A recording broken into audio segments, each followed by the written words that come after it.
Why was everyone ignoring her at the briefing table? She sat there, straight-backed, uniform crisp, eyes locked on the satellite imagery projected against the wall. The others spoke in clipped tones, trading numbers, coordinates, estimates of enemy movement. But whenever her voice tried to rise, it was cut off, brushed aside like a whisper in a storm. She didn't flinch. She didn't argue. She just let her pen hover over her notebook, the ink trembling slightly from the hum of the overhead lights. On the inside, though, her chest tightened with that old, familiar ache, the one she had carried since training days, the one that told her she would have to prove herself twice over and then some. They thought she would falter. She remembered the first time she had heard those words, not from an enemy, but from her own side. A muttered remark in the barracks years ago when her pack had slipped off her shoulders after a 20-mile march. She won't last. She'll crack. She hadn't cracked. She hadn't quit. She had taken that doubt and swallowed it like a stone. And now here she was, sitting at the edge of a table where decisions carved life or death into the map. But there was something she hadn't told them, not yet. The map they stared at, those red lines, those enemy fortifications, they weren't just coordinates to her. They weren't just targets. Somewhere inside that chaos was a truth only she carried, a memory buried deep, like shrapnel too close to the heart to be removed. The major's voice cut through. "We insert at dawn, fast, clean, in and out, snipers on the ridge, air support on standby, questions." Her lips parted, just a fraction. She wanted to speak, to say something about the weather, about the wind direction that would change at dawn, throwing off the angles of every shot. But his gaze slid past her, already onto the next man. So she wrote it down instead. Wind shift 4:30 hours. Her notes were filled with the things nobody else cared to hear. The overlooked details, the small truths that could turn chaos into survival. She wasn't here for glory. She wasn't here for the pat on the back. She was here because she remembered what it felt like to be helpless, and she swore she would never let that helplessness define her again. Outside, the night pressed heavy against the windows. The desert waited, silent, patient. She felt its weight even now, the dry wind that cut across skin, the grit that clung to lips and eyes. She had walked through that silence before. She knew it carried secrets. One of them was hers. A voice broke her thoughts. Private Daniels, barely 22, leaned toward her as the room emptied. His face was pale, his words barely above a whisper. "You ever get scared before missions?" Her eyes met his. His question wasn't for small talk. It was real, raw. He needed someone to tell him it was okay to feel the thing everyone pretended didn't exist. "Every time," she said softly. Then after a beat, "Fear means you understand what's at stake. It's not weakness, it's awareness. Just don't let it stop your feet." He gave a faint nod, a shaky smile, and then he left, clutching her words like a shield. She stayed behind, alone with the map, the hum of the lights, and the echo of her own silence. Why did she always have to be the last one? Her mind drifted, uninvited, back to a night years ago, a different desert, a different mission. She remembered the flash of gunfire, the roar of an explosion, the sound of someone screaming her name through the dust. She remembered running toward the fire when everyone else dove for cover, and she remembered the hand she didn't reach in time. That hand haunted her still. She touched the scar along her ribs, hidden beneath fabric, the one reminder that survival wasn't victory. It was only proof that you'd been left behind. And maybe that was why she never quit. Because if she could carry that scar and still rise, then maybe it meant she could carry others too. The door clicked. She turned. Captain Reeves stood in the frame, his expression unreadable. He was one of the few who hadn't written her off completely, though his silence often cut sharper than words. "You'll be on Overwatch," he said simply. No explanation, no argument, just a placement like a piece on a board. She nodded. "Copy that." He studied her for a moment longer, then almost reluctantly, "Don't miss." She almost laughed, not because it was funny, but because it was the only thing anyone ever seemed to expect of her, perfection. One slip, one falter, and she'd be the story told in training halls of why women didn't belong out there. But she didn't miss, not anymore. When he left, the silence deepened. She pressed her hands flat against the table, the cool surface grounding her. Tomorrow, she would be more than ignored notes. Tomorrow, the desert would hear her answer. The hours crawled until dawn. She lay on her cot, boots still on, listening to the breaths of the others, the nervous rustle of men trying to sleep, the occasional cough, the muffled sound of someone whispering a prayer. Each noise was human, fragile, and it reminded her how thin the line was between all of them walking back alive, or not at all. She closed her eyes. In the dark, she saw her brother's face, not the brother who had grown old with her, but the one who had been taken before his time. His smile frozen in memory, his voice echoing in the back of her mind. Don't let them decide who you are. She never had. But the cost of holding onto that promise had carved deep into her bones. Every mission was a weight. Every bullet fired was a reminder that she carried more than just her own survival. She carried the ghosts of those who had been silenced. The desert sky cracked open with first light. The team loaded into the armored vehicles, engines rumbling like distant thunder. She sat in the back, her rifle across her knees, her gaze steady on the horizon. Daniel sat opposite her. He avoided her eyes, gripping his helmet so tightly his knuckles went white. She noticed. She remembered his question from the night before, and with the smallest of nods she let him know he wasn't alone in that fear. The convoy rolled forward. Dust rose in their wake, curling in golden plumes under the rising sun. No one spoke. The desert swallowed sound, leaving only the growl of the engines and the pounding of hearts. When they stopped, the silence was absolute. She stepped out. The heat hit her like a wall. She adjusted her pack, the weight familiar, grounding. The ridge loomed ahead. It wasn't just stone and sand. It was the stage where doubt would meet proof, where silence would finally have a voice. She climbed, boots pressing into loose gravel, rifle strapped across her back. Sweat trickled down her spine, but her focus never broke. Step after step, she ascended, not just the ridge, but every shadow of doubt that had followed her here. At the top, she lay flat, settling into position. Through her scope, the world narrowed. The enemy compound flickered into view. Men moved like shadows across the courtyard. Vehicles idled. The mission was alive, breathing, waiting. She inhaled, slow, steady. The desert wind brushed against her cheek, carrying the faintest shift she had written about hours ago. She adjusted her scope, just a fraction, enough to account for what no one else had seen. Her finger hovered near the trigger. Not yet. She wasn't here to end lives carelessly. She was here to protect, to make sure the ones behind her, the ones who still believed in second chances, made it home. Her heart beat steady. Her breath held. And then, the radio crackled, a voice she recognized. Reeves, calm, controlled. Overwatch, do you have eyes? She exhaled, quiet, certain. I see everything. What made her hesitate that split second? The scope held steady, her breath slow, her finger almost brushing the trigger. She had her shot. She had the angle, but something inside her whispered, wait. She watched the courtyard below, soldiers moving like restless ants. A truck door slammed. A man shouted orders in a language she barely understood but knew by tone, urgency, command. She had been told to see them as targets, just silhouettes, shapes to remove. But she couldn't stop her eyes from catching the details. The way one of them lit a cigarette with trembling hands.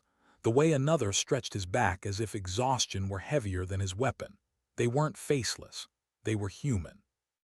That was always the hardest part. Her radio buzzed again. Overwatch, do you have eyes? She pressed the button, calm, even.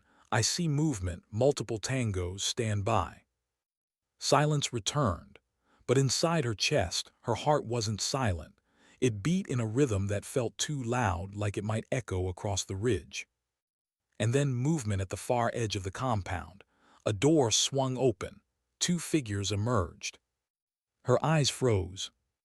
One of them walked with a limp, left leg dragging slightly. The same gait she remembered from a figure years ago. A man she had chased through smoke and chaos. A man tied to the mission where she had lost her brother. Her vision tunneled. Could it be him? No, that mission was long past. That man was reported dead. But the way he moved, it clawed at something deep inside her. Her finger hovered, her breath caught. If she was wrong, she'd never forgive herself. If she was right, this was more than a mission. This was personal. She blinked hard, forcing her eyes back to clarity. Focus. This wasn't about revenge. Not yet. This was about keeping her team alive. Below, Reeves's voice carried faintly through the comms. Team 1 moved to breach. Her scope followed. The first squad crept toward the outer wall, shadows against stone. She tracked every angle, every rooftop, every blind corner. She whispered under her breath without realizing it, counting breaths, counting footsteps, grounding herself in numbers. The silence before impact stretched thin, fragile. And then it shattered. Gunfire cracked across the courtyard. Muzzle flashes lit the air. Shouts erupted. The compound came alive with chaos. She didn't hesitate this time. Her scope locked on a rooftop. A hostile raised his weapon toward Daniels, the same kid who had asked her if fear was normal. Her shot was smooth, surgical. The man dropped before he ever pulled the trigger. Target down, she breathed into the radio. Her voice carried calm, but inside she felt the storm. She adjusted, shifted, fired again. Each pull of the trigger was an anchor, dragging her deeper into that strange stillness where survival lived. The courtyard filled with smoke. Men shouted in panic. Vehicles roared to life. The compound was bleeding chaos into the sand. Through it all, she felt that old ache, because no matter how precise, no matter how clean, every shot carved another scar into her memory. She told herself it was for them, for the team, for Daniels, for every voice that still prayed in the dark. But a voice whispered back, "And what about him?" Her eyes flicked to the limping figure again. He was retreating toward the far building, dragging that same left leg. Her chest tightened. If it was him, if he had survived all those years, then the past wasn't over. She forced herself back to the mission. Reeves's voice cut through. "Overwatch, we need cover at the north wall." She swung her scope, eyes finding two hostiles setting up an RPG. If they fired, the breach team would be gone. She steadied her breath, her finger gentle on the trigger. One shot, then another. Both men crumpled before the launcher ever sparked. "North wall clear," she reported. She heard the faintest response in her headset, a single word from Reeves. "Good." Just good, not praise, not acknowledgement, just good. She let it roll off. She wasn't here to be congratulated. She was here to make sure none of them ended up as ghosts. The firefight dragged on, minutes stretching into hours in her head. Every shot she took was deliberate, measured, carrying the weight of silence. The desert wind shifted again, dust spiraling around her face, and she felt the grit cling to her lips. At last the comms clicked. "Compound secured. Repeat, compound secured." The words should have brought relief, but instead she felt the weight settle heavier, because somewhere inside those walls the limping figure had vanished. She packed her rifle with slow, deliberate motions. Each click, each strap tightened was like sealing a part of herself away. She climbed down from the ridge, boots grinding against stone, her body aching from stillness. At the compound, the air stank of smoke and gunpowder. Walls were scarred with bullet holes. Bodies lay scattered, some enemy, some not. She forced her eyes away from the faces. She couldn't carry them all, not and survive herself. Daniel spotted her as she entered the courtyard. His eyes were wide, glassy, but alive. He nodded once almost imperceptibly. Gratitude, trust. She nodded back a silent answer. Inside, Reeves was already coordinating the sweep. His voice clipped efficient. Check every room, secure intel, move. She caught his eye for just a moment. He didn't thank her. He didn't need to. The fact they were all still standing was thanks enough. But as she moved through the compound, her gaze kept darting, searching for that limp. For the ghost of a man who shouldn't exist anymore. In the far room, she found something else. A table, maps spread across it, lines, routes, circles marked in red, and one symbol etched in pencil that froze her blood. It was the same symbol she had seen years ago, on a wall where her brother's unit had been ambushed. A mark that had burned into her memory. She reached out, fingers brushing the paper, and felt her chest tighten. This wasn't coincidence. This was a trail. She folded the map carefully, slipping it into her pack. No one else needed to see it yet, not until she was sure. As she walked back into the sunlight, she felt the desert press down again, silent, endless, heavy with secrets. Daniels caught up to her, voice low. "You saved me, didn't you, on that rooftop?" She paused, looked at him. He was so young, too young to carry the weight of knowing how close he had been. "Doesn't matter who it was," she said softly. "What matters is you're still here." He seemed to think about that. Then, almost reluctantly, he whispered, "I thought I froze. I thought maybe I wasn't cut out for this." She let the silence stretch before answering. "The moment you think you're not afraid anymore, that's when you're dangerous. Fear means you care enough to survive. Remember that." His eyes glistened. He nodded once, swallowing hard. She walked away, leaving him with his own thoughts. She had too many of her own. That night, as the sun bled into the horizon, the team set camp within the compound walls. Fires burned low, radios buzzed faintly, and the desert stars stretched infinite above. She lay on her back, staring at the sky. Every star was sharp, merciless. The desert had no mercy. She thought of the limp, the mark on the map, the brother she had lost.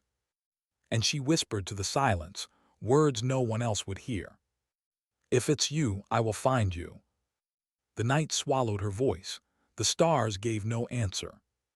But deep down she knew the past wasn't buried, it was walking, limping, waiting. What if she was chasing a ghost? The thought wouldn't leave her. Not when the night settled heavy over the compound. Not when the others drifted into uneasy sleep, rifles cradled like talismans. Not even when the desert wind carried whispers through broken windows. She lay awake, staring at the jagged ceiling above her cot. The scar under her ribs throbbed with the memory of another night, another firefight, the one where everything had changed. Her brother's face surfaced in the dark, not the smiling one, not the memory of him teasing her about her stubbornness when they were kids. No, the last face, the one framed by dust and flame, the one reaching for her through smoke. And the symbol, the one she had found again on the enemy's map hours ago. Coincidence, or proof that the past hadn't finished with her? A boot scraped against stone. She sat up, hand instantly to her sidearm. Reeves stepped into the faint light of the lantern. His face was unreadable, but his eyes lingered on her as if he already knew her thoughts. "You're not sleeping," he said quietly. "Neither are you." He leaned against the wall, arms crossed. For a long moment he didn't speak. The silence stretched, filled with unspoken things. Finally, "You were steady today, clean, kept the kids alive." She tilted her head. "Is that your version of a thank you?" One corner of his mouth twitched, almost a smile, but not quite. "Don't get used to it." She should have laughed, but her mind was too heavy. The question slipped out before she could stop it. "Do you believe ghosts can walk?" He studied her. "Depends. You asking about the kind you see in the dark, or the kind you can't shake in daylight?" "Both," she admitted. Reeves pushed away from the wall. "Ghosts are only memories we give power to. Stop feeding them, they stop following." Easy words, too easy. She wanted to believe him, but how could she when she had seen the limp? When he left, she sat in the silence a while longer. She reached into her pack, pulled out the folded enemy map, and traced the symbol with her fingertip. The paper was rough, but the memory sharper. She could still see it sprayed in black paint on a wall where her brother's blood had dried. It meant something. It had to. By dawn, she hadn't slept. The team moved out at first light, the desert rising in waves of heat and silence. Vehicles rumbled over stone and dust. Daniel sat near her again, restless, fingers tapping against his rifle. He finally spoke, voice low enough only she could hear. "You think this war ever ends?" She glanced at him. He looked younger in the daylight, the stubble on his chin doing nothing to hide the fact that he was barely out of boyhood. His eyes carried the same question she had once carried, years ago, before scars and silence had carved their answers into her. "No," she said softly, then after a beat, "but pieces of it do, the parts we can touch, the parts we fight for, that's enough." He looked at her as if trying to decide whether that was comfort or cruelty. She didn't clarify. Sometimes truth was both. By afternoon, they reached a forward outpost, little more than walls of sandbags and rusted tin.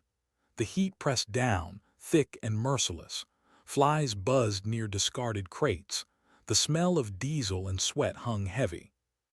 Inside, reports were exchanged, supplies checked, radios hissed with fragmented chatter. She slipped away from the noise, drawn to the silence at the edge of the outpost. There, she unfolded the map again. She traced the lines, the red circles, the coordinates. Her eyes landed on one in particular, an old village marked with a crude X. It was half ruins now, abandoned after years of crossfire. She remembered hearing its name whispered once, the same place her brother's patrol had been ambushed. Her breath caught, the lines connected, not perfectly, not neatly, but enough. "Looking for something." Reeves's voice again. He had a way of appearing when her thoughts ran deepest. She didn't answer, just held the map tight in her hands. He stepped closer, gaze flicking to the paper. "That from the compound." She hesitated, then folded it quickly, slipping it back into her pack. "Doesn't matter." "Everything matters out here," he said quietly, "especially the things you're hiding." Her eyes snapped to his. He didn't flinch, didn't push further, just held her gaze until she looked away. Later, when the sun sank low, the team gathered for a short meal, ration packs heated over small burners. The smell was metallic, salty. Men joked quietly, voices tired but reaching for normalcy. Daniels laughed at something, though the sound cracked halfway through. She listened silent, she always did. Corporal Mendoza, older, heavier, leaned back against the wall, chewing slowly. "My little girl turns 6 next month," he said, almost to himself. "Promised her I'd be home for her birthday." The table went quiet. Promises like that were dangerous here. They carried weight no armor could stop. Mendoza gave a crooked smile. "She's got this way of drawing me every time I call home. Always me in a cape, you know, Daddy the hero. If she saw me now, dust, sweat, smelling like diesel, she'd laugh her head off." A few chuckles rippled around, but his eyes, when they dropped, carried something heavier, regret, fear, hope tangled tight. She felt it, she always did. When the meal ended, the night came alive with insects and faint radio static. She sat apart, cleaning her rifle with slow, deliberate movements, metal against cloth. The ritual calmed her. But her thoughts weren't calm. Because tomorrow, Reeves planned to push further east, but she knew where she needed to go. The village, the X on the map, the place where ghosts still lingered. She wasn't sure what she'd find. Maybe nothing, maybe a shadow, maybe the man with the limp. But she knew she couldn't ignore it, not anymore. She finished reassembling her rifle, the final click loud in the silence. She stared at it a long moment, then whispered to herself, low, steady. "They thought I would falter. They don't know how far I've already walked." The desert wind carried her words away, but inside she held them tight. Sleep came in fragments, restless and sharp, dreams blurred with memory. Dust, smoke, the sound of her brother's voice calling her name. She woke with sweat on her skin and her hand gripping the sidearm at her chest. By morning, the choice was already made. The mission would continue east, but she would follow her own trail in silence, in shadows.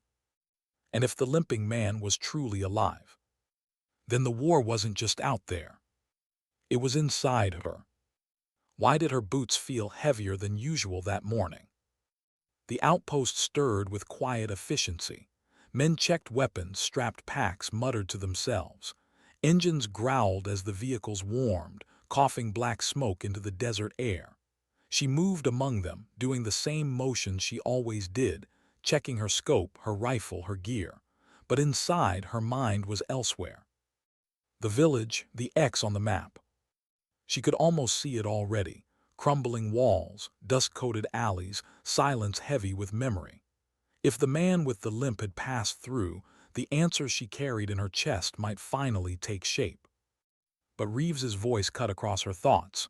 We head east, patrol formation, keep it clean. East, not toward the village, not toward the ghosts. She clenched her jaw.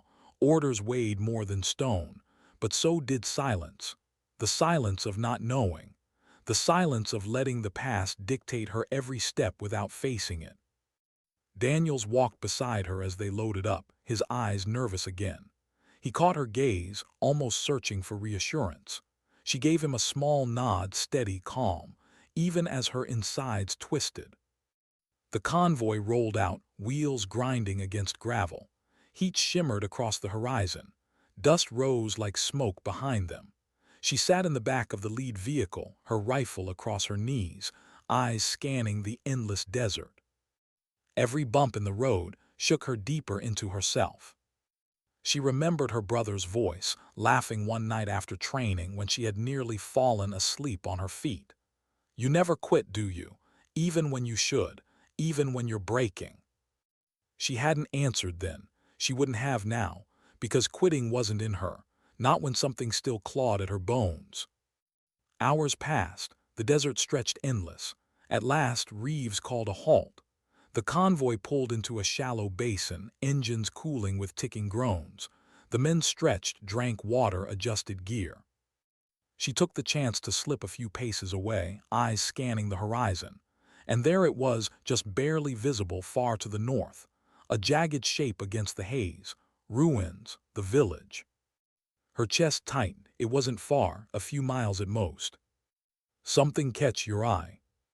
She stiffened. Reeves stood behind her, his gaze sharp, unreadable. Nothing, she said quickly.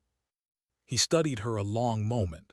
Then, almost casually, you ever think about what comes after all this? She blinked. After. Yeah, when it's over, when you're not carrying a rifle, when you're not here. Her throat felt dry. She wanted to laugh, but it came out bitter. For some of us, there is no after. Reeves didn't answer, just looked at her as if trying to read something he couldn't quite see. Then he walked away, leaving her with the silence she had spoken into. The basin grew quiet again. The men settled in for a short rest, some lying flat in the shade of the vehicles, others smoking, talking low. Daniel scribbled in a small notebook, as if trying to trap his thoughts before they slipped away. Mendoza sat with his back against a tire, humming softly to himself, the tune unrecognizable but oddly soothing.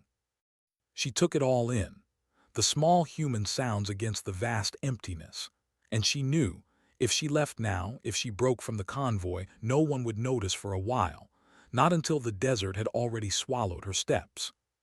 Her fingers brushed the folded map inside her vest. The decision pressed down, heavier than any pack. She waited until the men's voices dulled, until the basin seemed to breathe with slow, tired rhythm. Then she slipped away. One step, then another, each one quieter than the last. She moved north toward the ruins, her boots sinking into sand. The sun burned down, hot enough to blister, but she welcomed it. It meant she was alive. Behind her, the outpost noise faded. Ahead, silence thickened. Every mile stretched like 10. Sweat soaked her collar, trickled down her back. She shifted her pack higher, focused on the horizon. The ruins grew clearer, walls broken like teeth.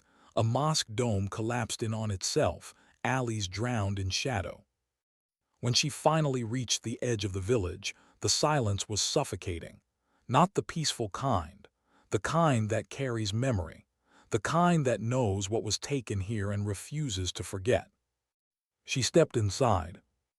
The air smelled of dust and something older, like rust, like dried blood that the desert refused to wash away. Her boots echoed softly against stone. Flies buzzed in the heat. She turned a corner and froze. The symbol, sprayed in black, half faded on a wall, the same mark from the map, the same one burned into her memory from the night her brother died. Her breath hitched, her hand trembled against her rifle. She reached out, touched the wall. The paint flaked beneath her fingers, but the mark still held. Her mind flooded with memory. The explosion, the screams, her brother's voice calling her name, her own feet dragging as she tried to reach him, the weight of failure pressing her into the dirt. Her chest ached so deeply she thought she might collapse. But then another sound. A boot scuff. She spun, rifle raised, scope flashing in the sunlight. A figure stood at the far end of the alley, half in shadow, limping. Her heart slammed into her ribs. It was him. She couldn't breathe, couldn't speak. The world narrowed to the dragging step, the bent posture, the unmistakable silhouette she had thought was gone forever. But before she could move, before she could call out or raise her scope, he disappeared into the ruins.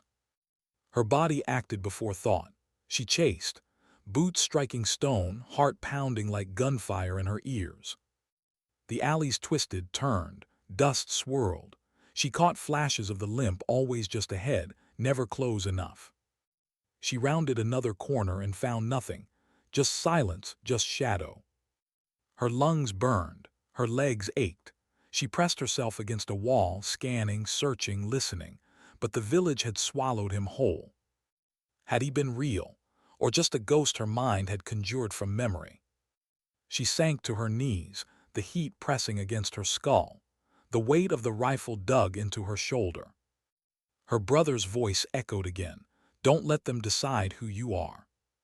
She closed her eyes, whispered into the emptiness, "Then who am I if the past keeps walking?" The silence gave no answer.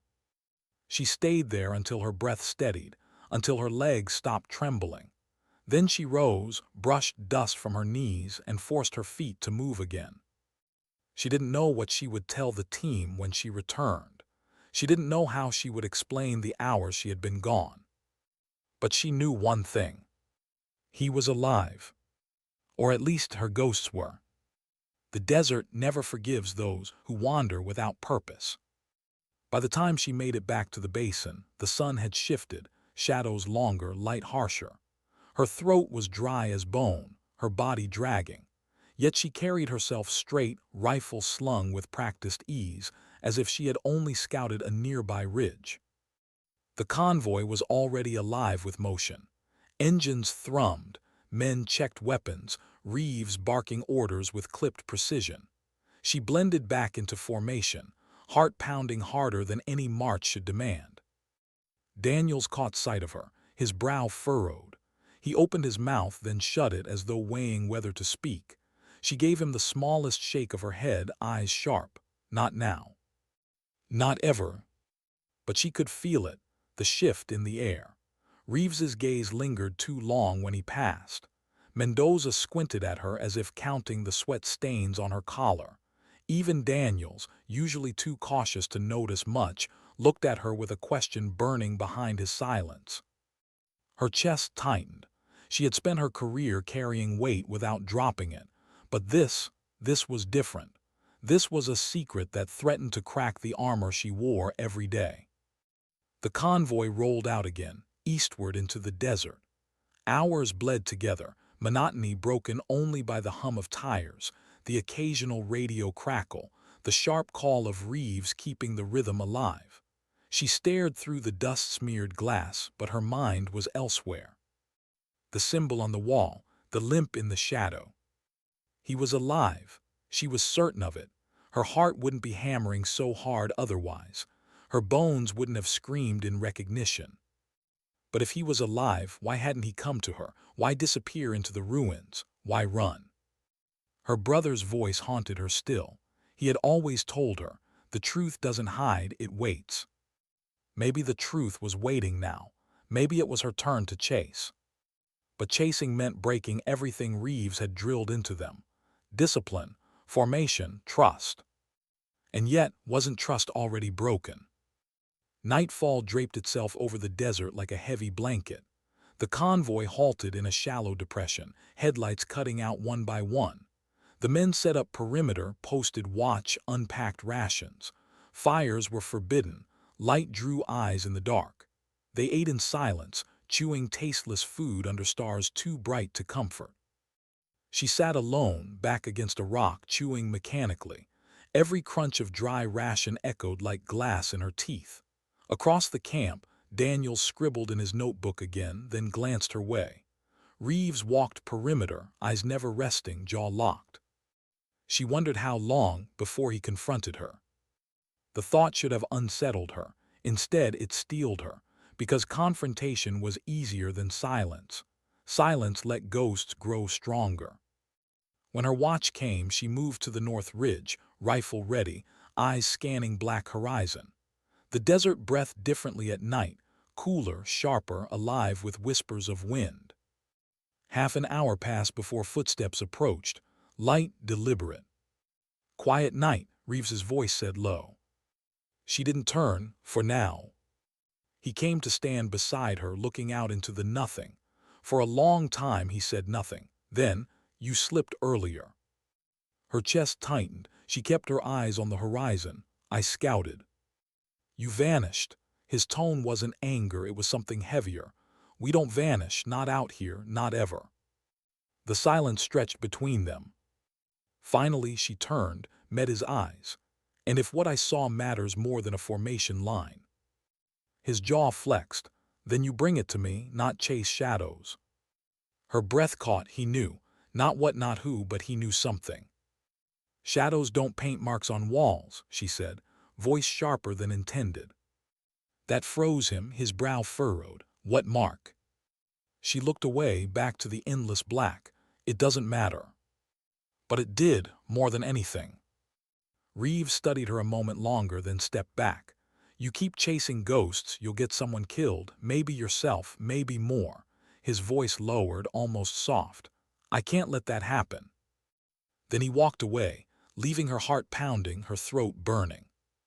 She gripped her rifle tighter, breath trembling. The ghosts weren't just hers anymore. Reeves had caught their scent too. Morning came hard. The men rose before the sun, packing fast, checking gear with mechanical precision. But the air was heavier. Paranoia travels quicker than rumor, and silence often carries louder than words. She felt it in the glances. Daniel's nervous, half curious, half worried. Mendoza, watchful, measuring. Even Reeves, quieter than usual, though his orders still cut sharp through the air. They moved into the desert again, eastward, but every mile felt like a test. Every step pressed her between two worlds, the mission Reeves demanded and the truth her bones screamed to chase. By midday the land shifted. The desert gave way to rocky ridges, sharper terrain, valleys carved by time, perfect ground for an ambush. Reeves tightened formation, eyes scanning constantly. Then it came. The first crack of rifle fire tore the silence apart.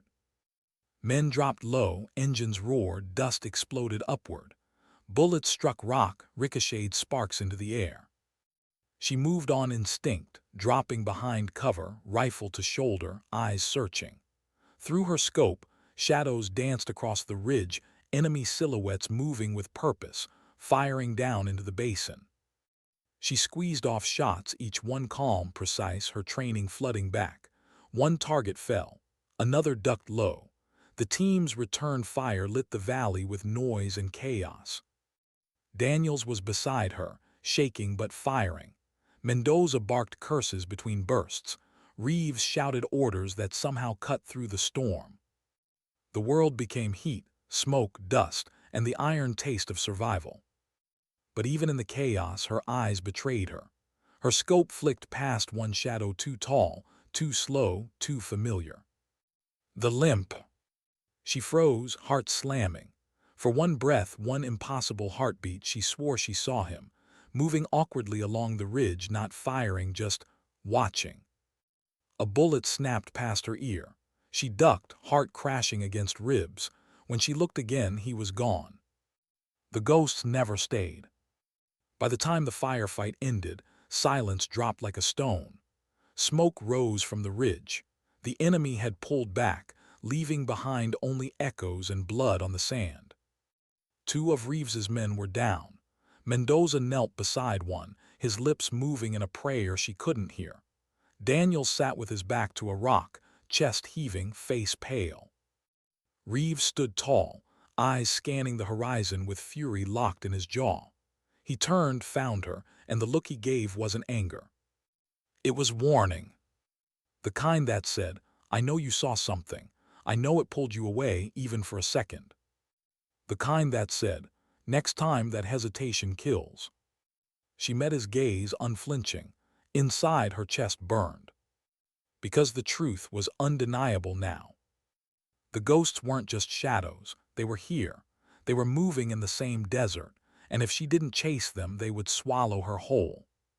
But if she did, how many of her brothers would she bury before the truth finally stood still?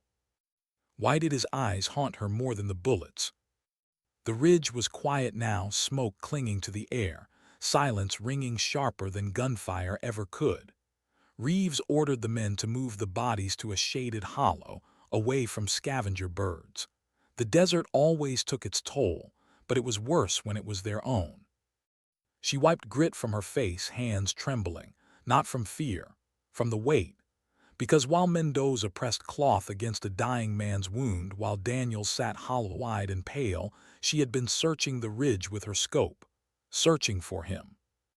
And she had seen him, she knew it. But had her hesitation stolen seconds that might have saved a comrade? Reeves's voice cracked the silence. "Pack up, we move now." The men obeyed, slow, mechanical, carrying the wounded, loading gear. She fell into motion too, but Reeves's eyes were on her, watching, always watching. They marched east until the sun slipped low, painting the sky with bruised orange and red. The desert cooled, but the air between them did not. When the halt finally came, Reeves didn't give her a moment to breathe. He pulled her aside, behind a broken ridge wall where the others couldn't hear. His voice was low, raw, but sharp enough to cut steel. "Tell me what you saw." Her throat locked. She met his stare, searching for softness, some crack in the iron, but there was none. "I saw," her voice faltered. She steadied it. "I saw someone on the ridge, not like the others. He wasn't firing, he was just watching." Reeves stepped closer, shadows carving deep lines into his face. "And you froze." Her jaw tightened for a second. A second is a man's life. His words hit harder than the gunfire had. "You think I didn't see it. You think the others didn't feel it." Her chest burned, shame mixed with fury. "You don't understand." "Then make me." His voice cracked, not from weakness but from restraint. "Because right now all I see is a soldier distracted, and distraction gets us killed." The desert wind slipped between them, carrying sand like whispers. Her breath trembled. "It was my brother." Reeves blinked just once, but it was enough. "Your brother's dead." She swallowed hard, shaking her head. "I thought so, but I saw him, limping, the way he always did after." Her voice broke, memory clawing at her chest. "After the blast in Fallujah, it was him." For a moment, Reeves's eyes flickered, not with belief, not with doubt, but with something heavier. A memory of his own ghosts, maybe. Then he spoke, quieter but sharper. "Grief makes liars of our eyes." She shook her head, tears burning but refusing to fall. "This wasn't grief, it was him. I'd stake my life on it." Reeves's jaw flexed. He leaned closer, voice a whisper like a knife. That's exactly what you're doing, your life, my men's lives on a ghost. Her chest tightened. The words cut because they were true and because they were. For a long moment, neither moved. The desert around them was silent, broken only by the shifting of tired men setting camp. Finally, Reeves stepped back, face closing like a door. You chase him again and I'll end it myself. Do you understand? Her lips parted. For a moment she almost asked, end what? The mission, her career, her life. But she didn't, because deep down she already knew.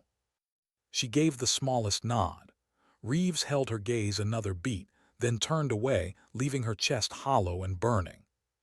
The night was long, too long. Daniel sat near the fireless circle, knees pulled to chest, scribbling furiously in his notebook. His hands shook, smudging ink, words frantic like he feared they might vanish if not trapped fast enough. She moved closer, crouched beside him. What do you keep writing? He flinched, then glanced at her with tired eyes. Everything. Everything. He nodded, closing the book halfway. If I don't, I'll forget. The faces, the sounds, the small stuff. And if I forget, he trailed off, staring into the dirt. Then it feels like they died for nothing. Her throat tightened. That's not weakness. His eyes flicked up, desperate, searching hers. Then why does it feel like it? She had no answer, only silence, and silence was often the heaviest thing of all. A few feet away, Mendoza murmured softly in Spanish, prayer words rolling like smoke. He wasn't praying for himself. She could hear it in the cadence, in the way his hand rested on the dog tags of the fallen. He prayed for them, for their families, for a forgiveness no desert could give. The weight of it all pressed on her chest until she could barely breathe.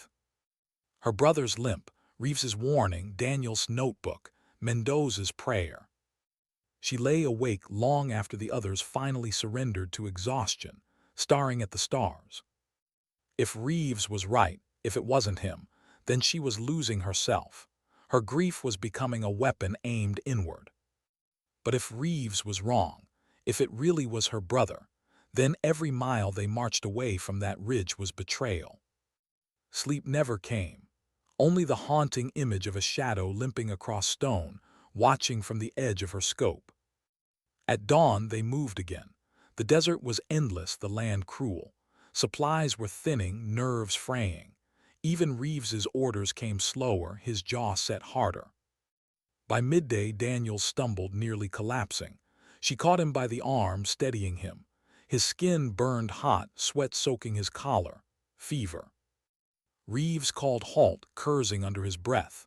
Mendoza checked Daniels, muttering about infection, dehydration.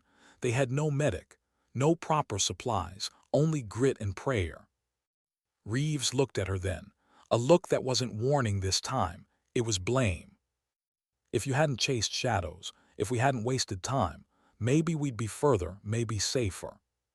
The words weren't spoken, but she felt them just the same. She stayed with Daniels as he drifted in and out, whispering fragments of thoughts, names, places, regrets. One phrase kept repeating over and over like a broken record. I should have said it before we left. I should have said it. She leaned closer, voice soft. Said what? His lips cracked into a weak smile. That I loved her, she never knew. Her chest ached. She gripped his hand tight. She knew. But he shook his head, eyes glassy. Not the way I meant. Then he slipped back into restless sleep, leaving her heart heavier than ever. The desert pressed on. And with every step, every shadow, she felt her resolve twisting tighter. Reeves's warning echoed, Mendoza's prayers whispered, Daniel's regrets bled out across cracked lips. The mission was falling apart, so was she. But the truth, her truth, burned hotter than all of it. Her brother was out there. And if finding him meant breaking every order, every chain of command, every fragile bond left in this unit, so be it. Why do betrayals always happen in silence? The camp was still.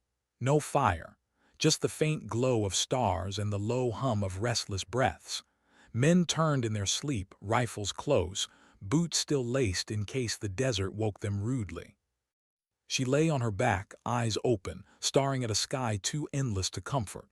The desert air was cold now, biting against her skin, but inside she burned. Daniels lay fever-stricken beside her, sweat shining in the moonlight. His breaths came shallow, uneven.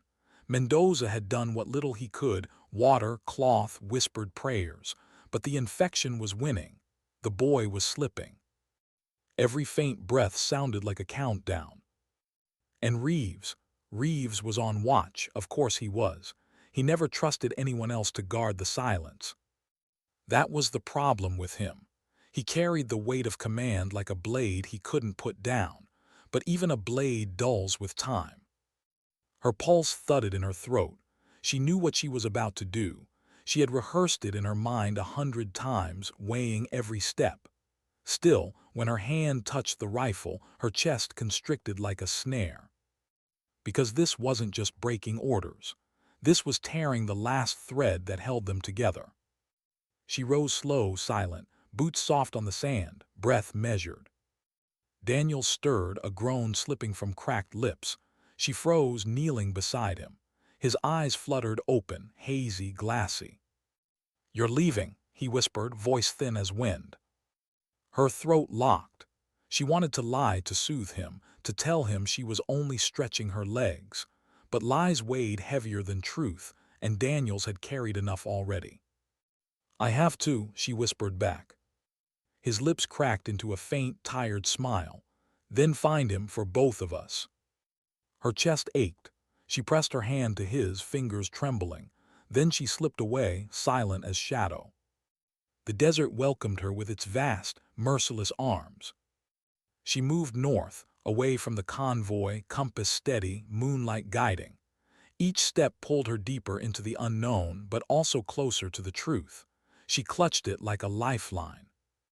The image of him, limping across the ridge, watching with those same eyes she had known since childhood, burned behind her lids. He was out here, she could feel it. The way she had always felt when he was near, even as children sneaking through the darkened streets of home. Some bonds didn't break, not with time, not with death. But every crunch of gravel, every whisper of sand felt like betrayal. Reeves's voice still echoed in her skull. A second is a man's life. She had already taken more than a second. She walked until the sky began to gray at the edges, the stars dimming under the weight of dawn. Her legs screamed, her throat raw with thirst, but her resolve burned hotter with every mile. The ruins rose slowly from the horizon, broken stone, jagged towers of crumbling memory, the place where she had first seen the mark, the place he had vanished. Her breath quickened, her heart pounded. And then she saw it. Fresh tracks in the sand, heavy, uneven, a limp. Her knees nearly buckled. It was real. She wasn't chasing shadows, she was following him. She pushed harder, deeper into the ruins. Shadows stretched long, the sun climbing behind her. The silence here was heavier, thicker, as if the stones themselves held their breath. She paused at a collapsed wall, scanning. Then she saw it, another mark, scratched into stone, fresh, not weathered. A symbol only they two knew, carved into school desks long ago, whispered in letters she still kept hidden. Her chest broke. It was him. "Brother." The word cracked from her lips before she could stop it. And from the corner of the ruins, a shadow moved. He stepped into the light, slow, deliberate. Older, thinner, beard unkempt, clothes worn to threads. But the limp, oh, the limp was the same. And the eyes, those eyes tired, haunted, but alive. Her rifle clattered from her hands. Tears blurred her vision. He raised a hand, not in greeting, but in warning. "Don't," he rasped, voice broken, sandpaper over stone. Her breath trembled. "It's you." But his face was wrong, not joy, not relief, fear. "You shouldn't be here." Her heart cracked. She stepped closer, voice desperate. "I thought you were dead. I buried you in my mind 1,000 times." He shook his head, eyes darting to the horizon. Better you thought that. Better they all thought that. Her pulse thundered. Why hide? Why leave me? Because I saw what they became, he cut in, voice shaking with rage. The commanders, the deals, the lies, I was part of it until I wasn't. And then they came for me. So I disappeared. Her chest burned. None of it made sense. And yet it did, the secrecy, the mark, the shadow watching from the ridge. Then come back, she pleaded. With me, we'll tell them. His face twisted, grief etched deep. Tell them what? That their war is built on sand and blood, that the men they bury aren't all dead. They'll silence me. They'll silence you. The ruins around them seemed to close in, every broken wall listening. She shook her head, tears cutting down her face. I can't leave you again. You already did, he whispered, the day you chose them. The words cut deeper than any bullet.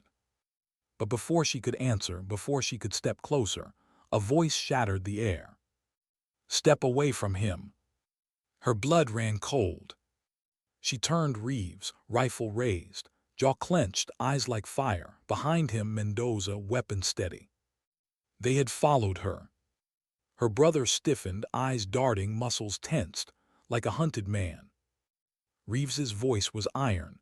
Soldier, fall back now. Her chest locked. Two worlds pulled at her from either side. Family duty. Blood command. Her brother's voice cracked the silence. If you go with them, you'll never see me again. Her breath trembled. Reeves's tone sharpened. If you don't, you'll never see anything again. The desert held its breath. The ruins seemed to tremble. The moment stretched like glass, fragile, ready to shatter.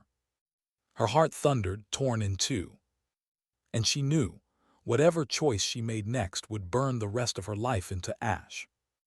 Why was it so quiet now? The storm of gunfire had ended hours ago. Dust still clung to the air like memory itself, refusing to settle. She sat on the edge of the destroyed outpost, helmet beside her, rifle across her lap, staring into the horizon. The sunrise was slow, hesitant, as if the earth itself wasn't sure it deserved another day. Behind her, the medics moved softly. The wounded whispered in pain. Some prayed, some wept. But around her, there was only a bubble of silence. She felt it pressing against her, louder than the screams had been. She should have been relieved the mission was over, the team was safe, the objective secure. But victory felt heavy. It pressed down on her chest. One of the younger soldiers limped up, his arm in a sling. Ma'am, he said gently, his voice uncertain. They said you saved more than half of us. If you hadn't held that ridge, his words faltered. His eyes were red, not from smoke, but from something else. She simply gave a small nod because she didn't know how to answer. How do you measure salvation against the ones you couldn't save? She thought of the faces she wouldn't see again, their laughter, their doubts, their small human moments. The mission report would list numbers, times, coordinates, but not the way Ortiz used to hum under his breath before patrol, not the way Riley carried folded letters he never sent, not the way Malik once told her, fear doesn't go away, we just carry it differently. Now she carried theirs too. Her hands trembled. She clenched them hard until the shaking stopped.